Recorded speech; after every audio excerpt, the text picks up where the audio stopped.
Do the New York Mets have the most disciplined offense in baseball? On the show today, I'm going to explore why they just might, and I'll also preview what lies ahead as the Mets are about to take on the Colorado Rockies for a 4-game set at home where they desperately need to pile some wins as this Braves team is right on the Mets' heels. You are Locked On Mets, your daily New York Mets podcast. Part of the Locked On Podcast Network, your team every day.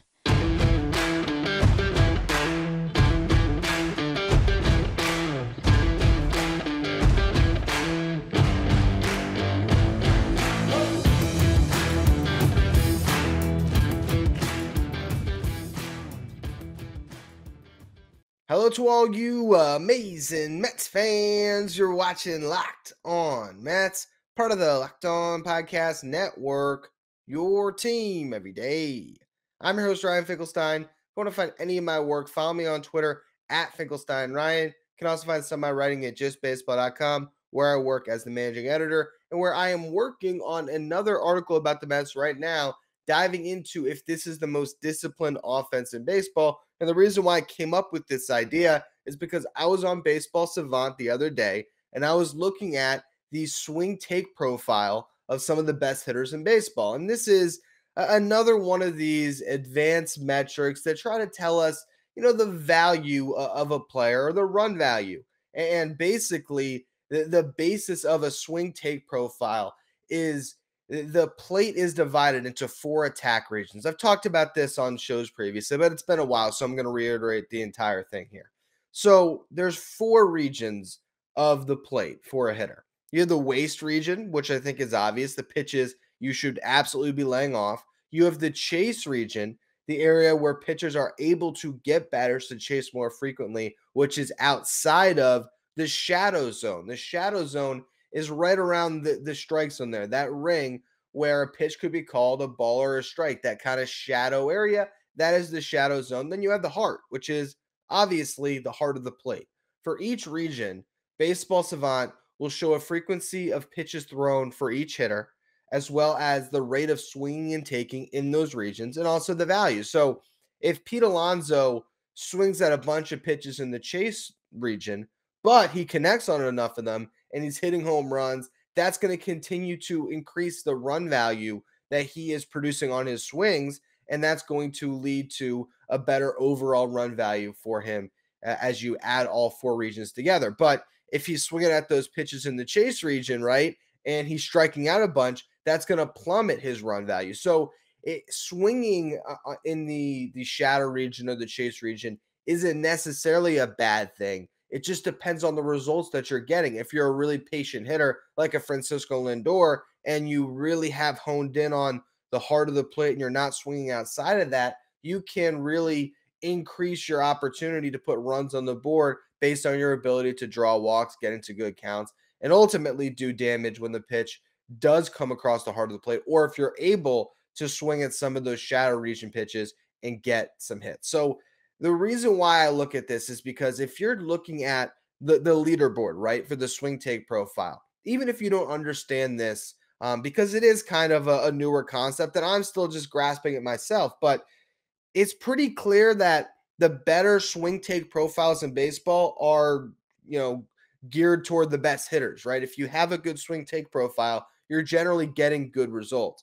You look at the top 10 in swing take profile this year, and that could also be your list of the top 10 hitters in baseball. It's Aaron Judge, number 1, Paul Goldschmidt, number 2, the 2 runaway favorites to win the MVP this year.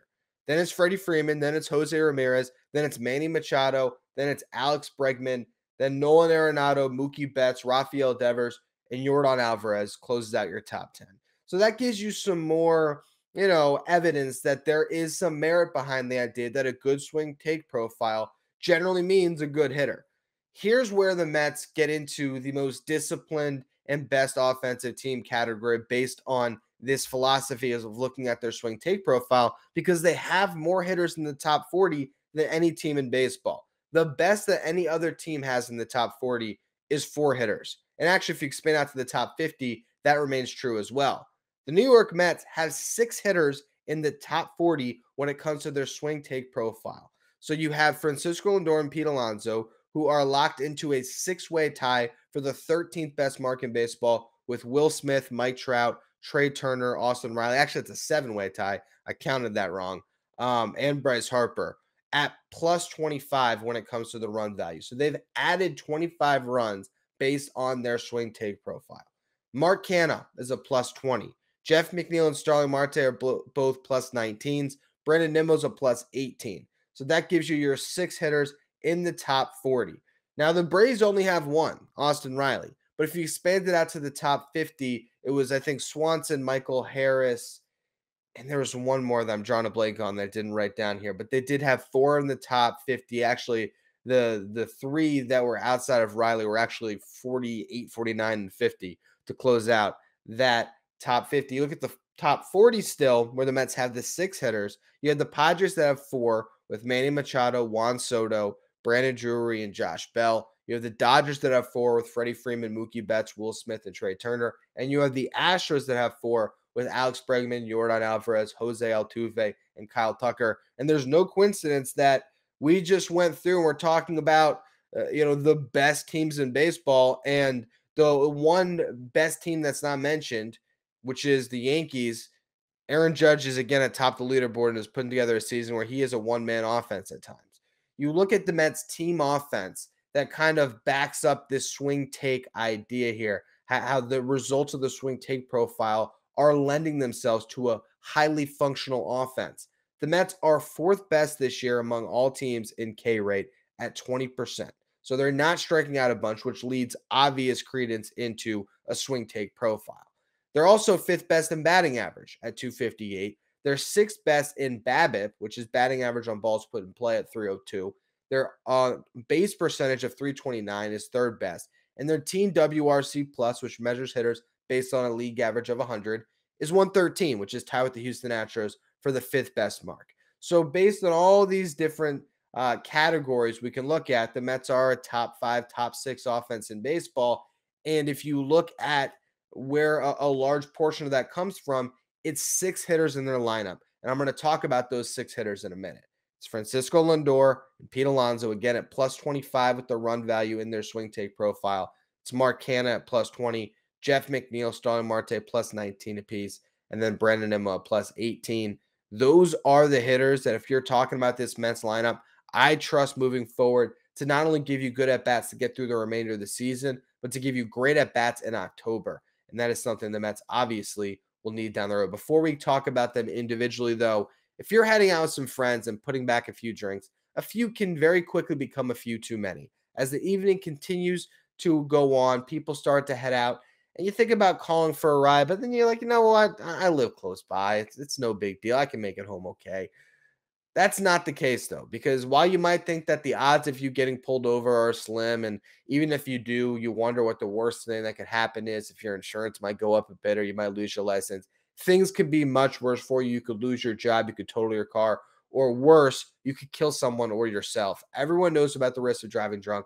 The results are tragic and often deadly. However, that still doesn't stop everyone from getting behind the wheel while under the influence. That's why police officers are out there right now looking for impaired drivers on our roads to save lives. So if you think you're okay to drive after a few drinks, think again, play it safe, plan ahead to get a ride. It only takes one mistake to change your life or someone else's forever. Drive sober or get pulled over. All right, so looking at the swing take profile of Francisco Lindor this year, he is plus 25 in run value. Last year, he was plus 6. So you see the difference in the 2 seasons that he had. And honestly, I remember the first time I actually did a swing take profile podcast, it was all the way back in May of 2021 when the Mets were playing the Rockies. I remember because I was in Port St. Lucie staying in Airbnb because Noah Syndergaard was making a rehab start that I watched. And it was the first time I learned about this. And at the time, Lindor's swing take profile was negative when it came to run value. As the season wore on last year, he did make that a positive, but nowhere near as positive as it's been this year, where he's been the best hitter on the Mets, according to this, tied with Pete Alonso. You look at where he draws his value as a hitter. First, I want to look at the chase region, right? He's plus 16 runs in the chase region because he doesn't swing. 21% of the time, he is swinging in the chase region, which means he's taking 79% of the time. The league average is a 24% swing rate, 76% chase rate essentially there. So that just shows you that he's a little bit more patient in identifying those pitches. And obviously, there's a lot of value there. He's got a ton of value from the waist region, doesn't swing it all out there. So that continues to add plus 13 runs out in that region. The shadow region, it's +1. Now, what's interesting is over the heart of the plate, he's actually -5 when it comes to his swing take profile. And that's because he's actually taking a little bit too much. He's -8 on take runs over the heart of the plate, +3 on swing runs. You compare that to Pete Alonso. He is +14 on swing runs over the heart of the plate, -5 on take runs. That's a net result of +8 or +8. It should be +9, but I guess based on the fractions as they break down, he's probably closer to maybe +13 on the swing runs instead of +14. So however that breaks out, the heart region, Pete Alonso is +8 runs this year. That shows you his value, swinging the bat, identifying when he gets a pitch in his wheelhouse and doing damage on it. He swings on pitches over the heart of the plate 77% of the time. The league average is 73%, and that obviously carries over to his takes. So he is really ambushing whenever he gets an opportunity. You look at the shadow region for Pete Alonso, also swinging more frequently than other hitters, 60% compared to 54%. So a little more of a free swinger than Lindor. -3 when it comes to the shadow region for Pete Alonso. But then he's +20 runs in the chase and waste region. So he's not swinging too much in those zones. Still swinging a little bit more than league average in both because he does swing so much, but he does so much damage with the bat when he does swing that it levels out, and that allows him to have that really positive run value overall. Look at Mark Canha. Very similar to Lindor. You look at the chased and the waste regions, getting a ton of value by taking a bunch of pitches, actually +32 when it comes to his run value on takes. Comes to swinging, Mark Canha not adding a ton of value necessarily.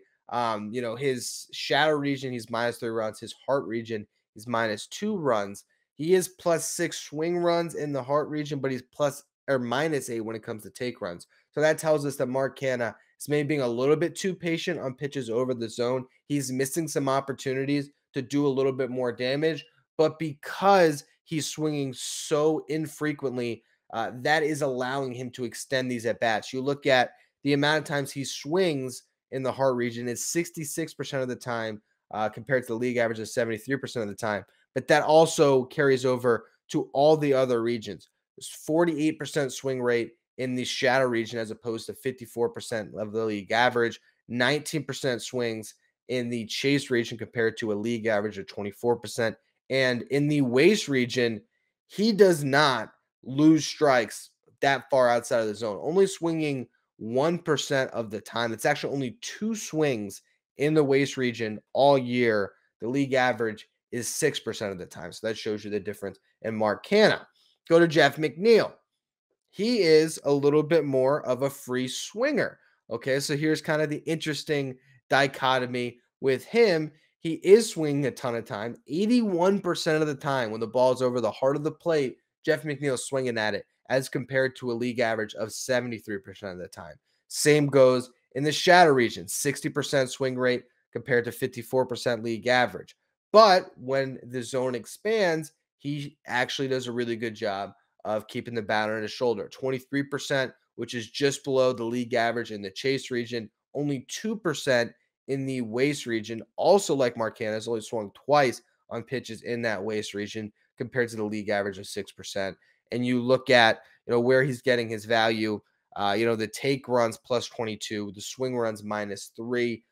Generally, though, that's going to be the case for someone like Jeff McNeil that's going to be swinging so much on some of those pitches in that shadow region where he's just fouling it off and maybe not getting as much value because he's not putting the ball in play. But, even though that pitch could have taken account from, 1-2 to 2-2 that he fouls a pitch off, that's how Jeff McNeil stays locked in on his at-bats by swinging at anything close, putting a bat on the ball so much that he eventually wears down a pitcher and then can get enough of it to put the ball in play and get a hit. Now, you go to Starling Marte. He's interesting because he is doing incredible over the heart of the plate, which makes sense if you've been watching him this year. When they come into the zone on Starling Marte, he is a free swinger for sure. He's plus 19 on swing runs over the heart of the plate, -6 on take runs for a net of plus 13 runs. You compare that to Pete Alonso at +8, and Starling Marte is the best hitter on the Mets when it comes to swinging at pitches over the heart of the plate. Now, what's interesting is he might be one of the worst hitters at swinging in the shadow region. He's -13 runs. So, he's swinging at anything close. He's losing some value on those pitches that are on the borderline, but he does so much damage over the heart of the plate that it ends up being a net positive. You go to I already did McNeil, Brandon Nimmo. Sorry to close out the list of the top 6. Nimmo is last of this group, but plus 18 run value still puts him in the top 40. And for Brandon Nimmo, you're seeing a ton of value on keeping his eye on the pitches outside of the zone. So plus 32 runs on the chase and waste regions, -14 runs over the heart of the plate in the shadow region, which kind of makes sense because he hasn't been driving the ball with the most authority. He's hitting, last I checked, he was somewhere in the 260s yesterday. So we're not seeing the great quality contact that we've seen at times in the past with the Brandon Nimmo. So he's not getting as much value as someone with his plate discipline could, but he still puts himself in good situation, gets in really good at bats. You're looking at the chase region. Brandon Nimmo only swinging 14% of the time as compared to a league average of 24% of the time. In the shadow region, swinging 47% of the time compared to 54% league average. And then you look at the waste region, 1%. He's only swung one time in that waste region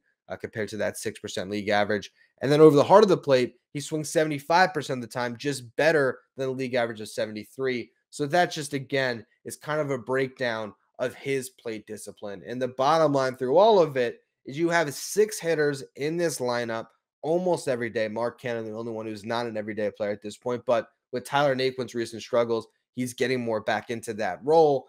These guys are day in, day out, giving you quality professional at bats. That's what we've seen from the Mets this year. It is their approach as a team that allows them to wear down a pitcher like a Zach Wheeler or a Sandy Alcantara and put up runs off those really tough starters. And honestly, in some respects, sometimes it almost feels like the Mets are faring better against good pitching than some bad pitching, because when they're getting those really good pitches to hit, maybe they aren't putting enough damage on them, and they're doing better when they have to be a little more patient with guys that work around the edges of the zone, like a Wheeler or an Alcantara. So it's just kind of interesting how their season has broke down altogether. But when you look at the swing take leaderboard, again, this is a really good way to measure the run value that players are bringing to their teams. As I already went through that top 10, it's some of the best hitters in baseball. And the fact that the Mets have 6 hitters in the top 40,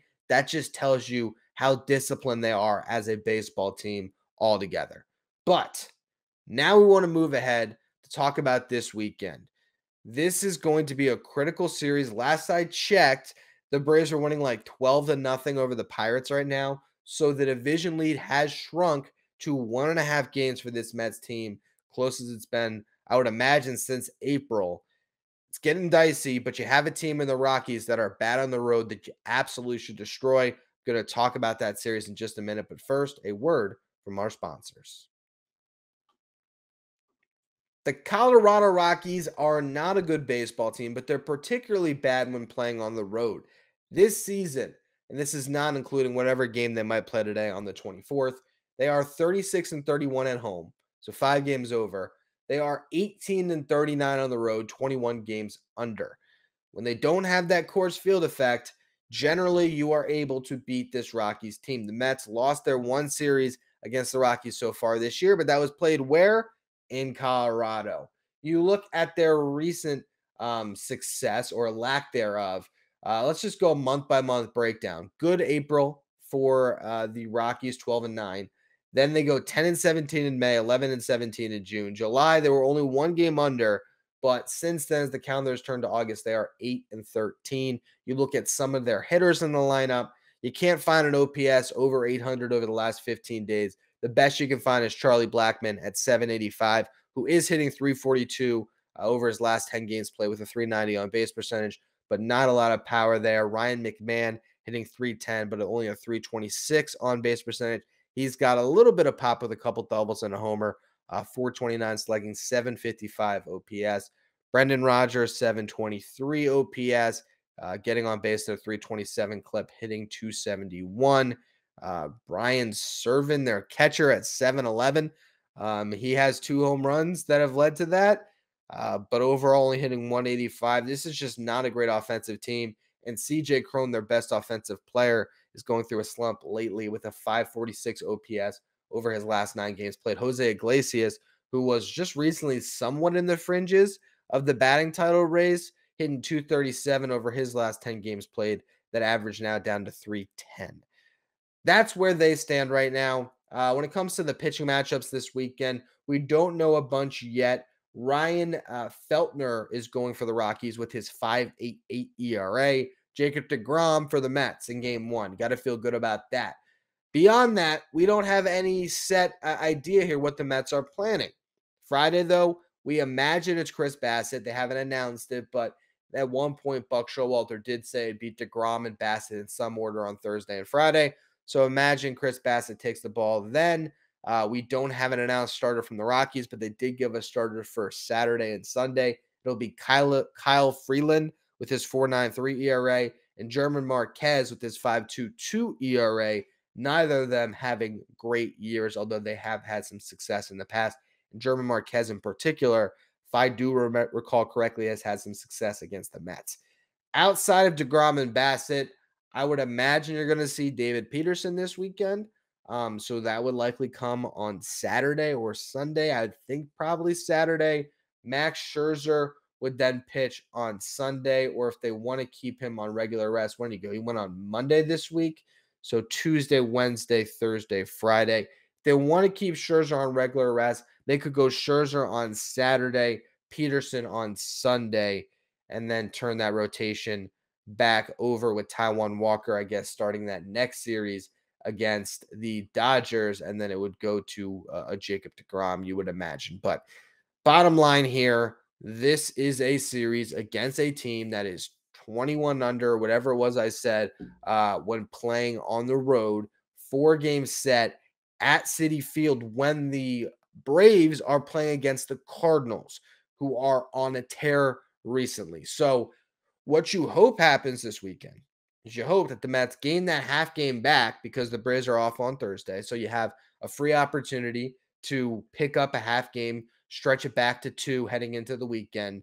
And then what you hope is that they lose at least 2 or 3 against the Cardinals. If the Mets can take at least 3 or 4 this weekend, you can maybe stretch that division lead back to 3 games. But it's getting dicey. It's getting close. And as much as we want to talk about how favorable the Mets schedule is compared to the Braves, really the differentiating factor, if you want to dive into it, the Braves have to play the Phillies still. The Mets don't. And I think they have 2 series left against the Phils. That's kind of the difference. So how much do you count on the Phillies beating the Braves? I'll leave you with that because personally, don't have a ton of confidence there. And with that, this could just come down to who can out-bludgeon the other team. It could be a race to 105 wins this year. For all we know down the stretch, the Mets are going to have to play great baseball against these 500 or these below 500 teams. That doesn't mean winning series. That means sweeping series. 4-game set, you can get away with winning 3 of them, but you better do at least that against this Rockies team. On the show tomorrow, we'll do a Friday Farm Report. Mark Vientos on an absolute tear. We'll talk about him a little bit and some of the other top performers in the minor leagues right now. So make sure you tune into that. As always, thank you for listening. Make sure you follow, rate, and review wherever you get your podcast. Make sure you follow me on Twitter at Finkelstein Ryan. Follow the show at Locked On Mets. Thank you for making Locked On Mets your first listen every day. Now for your second listen, check out Locked On MLB, hosted by Paul Francis Sullivan. Locked On MLB is where you want to go to stay up to date with everything going on in Major League Baseball. You can follow Locked On MLB wherever you get podcasts.